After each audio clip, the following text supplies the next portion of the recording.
श्वान कुत्ता। श्वानों को मिलता दूध वस्त्र, भूखे बालक चिल्लाते हैं, माँ की हड्डी से चिपक ठिठुर जाड़े की रात बिताते हैं। युवती की लज्जा वसन बेच जब ब्याज चुकाए जाते हैं, मालिक तब तेल फुलेलों पर पानी सा द्रव्य बहाते हैं। श्वानों को मिलता दूध वस्त्र, भूखे बालक चिल्लाते हैं। और कहीं से भी लिखी जा सकती है कविता। आपने मकड़ी सबने देखी होगी अपने घरों में, लेकिन ये कवियों का कमाल है, कहीं से भी ये बात उठाकर बुन सकते हैं। सबने देखी है मकड़ी जाला बुनते, उस पर देखिए, सोचिएगा क्या, और सबकी समझ में आ जाएगा जो मैं बोलूंगा। बहुत पहले, कम से कम 30-35 साल पहले देखा था मैंने उस मकड़ी को, और तब की पंक्ति, 4 पंक्ति बोलता हूं। तुझको है अभिमान अरी मकड़ी अपने इस छोटे से जाले पर, तुझको है अभिमान अरी मकड़ी इस छोटे से जाले पर, थोड़ी सी कोशिश करने पर साफ दिखाई दे जाता है। तुझको है अभिमान अरी मकड़ी इस छोटे से जाले पर, थोड़ी सी कोशिश करने पर साफ दिखाई दे जाता है। अरे बावली हम इंसानों के जाल कहाँ देखे हैं तूने, अरे बावली हम इंसानों के जाल कहाँ देखे हैं तूने। हम ऐसे जाले फैलाते जो न दिखाई दे पाते हैं, किंतु शिकार फांस लेते हैं। हम ऐसे जाले फैलाते जो न दिखाई दे पाते हैं, किंतु शिकार फांस लेते हैं। और उस कवि को बुलाने से पहले उसकी भूमिका में आपको पहुंचाना पड़ेगा। एक शराबी था, पैदल रास्ता था, पत्नी को साथ लेकर जा रहा था, दोपहरी थी, रास्ते में एक पेड़ दिखाई दे गया शीशम का, उसके नीचे लेट गए। किरकाठ जानते हो, गिरगिट, किरड़िया, किरकाठ, गिरगिट सब कहते हैं उसे। उस पेड़ पर चढ़ रहा था, उसने एक भाटा उठाया, छोटा सा पत्थर, शराबी ने, और वो गोली खेलने का कंचे का बड़ा उस्ताद था, तान के मारा, गिरगिट को लगा, वो मर के नीचे गिर गया। अब अपनी पत्नी से कहता है वो, मेरे स्वागत में कोई कविता गा दे, गीत गा दे। अब वो पत्नी बोलती है उस शराबी के लिए, हाथों मेहंदी पैरों मेहंदी, तू नणदल का वीर जी, पेड़ चढ़ता शेर मारा मारा एक तीर जी। ये बोली वो, हाथों मेहंदी पैरों मेहंदी, तू नणदल का वीर जी, पेड़ चढ़ता शेर मारा मारा एक तीर जी। दारूड़ा तो था ही। वो बोले हम भी गा सके तेरे बारे में, उस पर ही मजे लोगे। अब वो शराबी अपनी पत्नी के लिए क्या गाता है, हाथों मेहंदी पैरों मेहंदी, तू सासू की जाई जी, हम हैं तेरे बेटे पोते, तू है हमारी माई जी। तो ऐसी स्थितियां थी, ऐसी जीवन में कभी भी घटित हो जाती हैं। हमारे पास में मुरसान एक जगह है बेटा, राजा महेंद्र प्रताप वहां पैदा हुए थे। ये जानकारी भी हमें बतानी पड़ेगी, हाथरस के पास में ही है वो।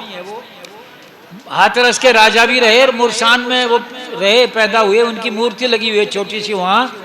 राजा महेंद्र प्रताप ने विदेश में जाकर भारत की सरकार बनाई थी सबसे पहले, सुभाष चंद्र बोस से भी पहले। आजाद हिंद फौज की स्थापना उन्होंने ही की थी, जबकि हम जानते और मानते हैं कि सुभाष चंद्र बोस ने की थी। सुभाष चंद्र बोस को तो दोबारा उन्होंने वो सौंप दी थी कि अब आप चलाओ, मैं नहीं चला सकता। और विदेश में भारत की आजाद सरकार अंग्रेजों के समय राजा महेंद्र प्रताप ने स्थापित कर दी थी। 15 देशों ने उसे मान्यता प्राप्त कर दी थी। उन्होंने अपने महल और किले दान कर दिए विद्यालय के लिए। वृंदावन में उनकी समाधि है, उनका महल आज भी वहां पर एक विद्यालय को समर्पित है। उस गांव से आने वाले हमारे बीच में सबरस मुरसानी है, वो रात दिन व्यस्त रहते हैं। रात भी कवि सम्मेलन में थे, यहाँ भी है, आज रात फिर जाना है इनको लौट करके। रात शौक में थे, जितनी देर वो आपको हंसा सकते हैं ये उनके ही वश की बात है। हम सबरस मुरसानी को आपके सामने प्रस्तुत करते हैं, आप देखो उनका स्वागत कैसे करते हैं।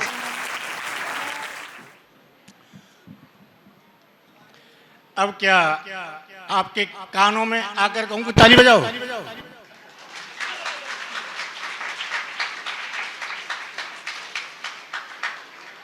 धन्यवाद। कोई बीट रचता है, कोई गीत सुना रहा है, कोई कुछ करता है, मुझे सिर्फ हंसाने के लिए मंगवाया जाता है। और मैं यह सोच रहा हूं कि मैं भी बच्चों के लिए जो मसाला हो वो मैं देना चाहता हूं। हर रोज रात को सब चलता है, पर आज मेरे सामने बच्चे हैं तो मैं आपको हंसाने की कोशिश करता हूं। परम आदरणीय हमारे संचालक जियो और सभी हमारे अध्यापक जियो और सभी हमारे कवि जियो, दादा करुण जियो और परम आदरणीय सभी बच्चे जियो और परम आदरणीय मैं जियो। बहुत अच्छा है। देखें, टेंशन बहुत बुरी चीज होती है, टेंशन नहीं लेना चाहिए। एक आदमी अच्छा खासा चौथी मंजिल पर घूम रहा था बिना टेंशन के, दूसरा व्यक्ति आया, टेंशन दे गया, गली में आकर ऊपर मुंह किया और बोला, फूल सिंह तेरी लड़की का एक्सीडेंट हो गया। अच्छे खासे को टेंशन दे गया।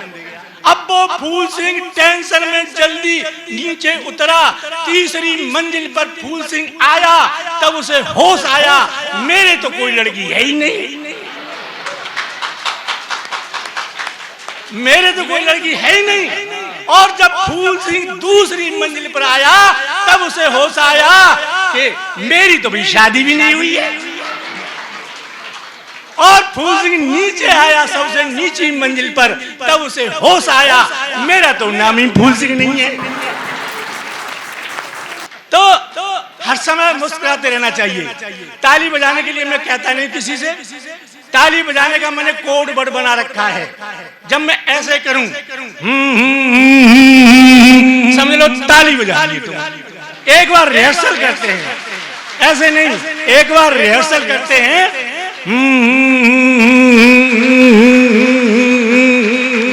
बस इसी बात का ध्यान रखना।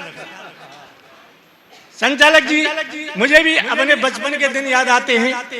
जब मैं पढ़ता था अपनी क्लास में तो मेरी सगाई वाले आए, मुझसे पूछा उन्होंने, कौन सी क्लास में पढ़ते हो?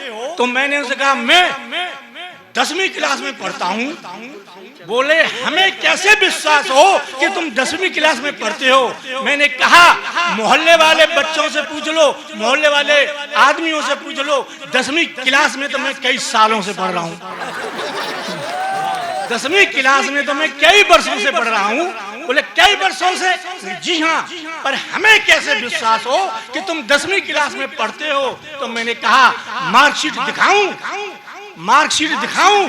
बोले, मार्कशीट है, दिखाओ। मैंने कहा, कौन से सन की लाऊं? कौन से सन की लाऊं?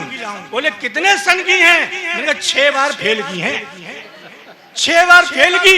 मैंने कहा, हाँ, कि कोई से सन की फेल की दिखा दो, हमें विश्वास हो जाएगा तुम 10वीं क्लास में पढ़ती हो। मैं भाग के गया, अपनी मार्कशीट लाया, उन्हें दिखाई, गुस्सा होके बोले, झूठ बोलते हो, 6 बार फेल की बता रहे थे, ये तो 8 बार फेल की है। मेरे पिताजी मेरे पास खड़े थे, उन्होंने मुझ में एक चांटा मारा और बोले, क्यों रे, तू मेरी मार्कशीट क्यों ले आया है? तू मेरी मार्कशीट क्यों ले आया है? अब मेरे पिताजी ने चाट डाला तो मैंने कहा, पापा जी जल्दी में भूल से तुम्हारी मार्कशीट ले आया हूँ, अब की बार मैं अपनी मार्कशीट लेने जा रहा हूँ। तो मेरे ग्रैंड फादर, मेरे बाबा मुझसे बोले, मेरा ध्यान रखना अब की बार।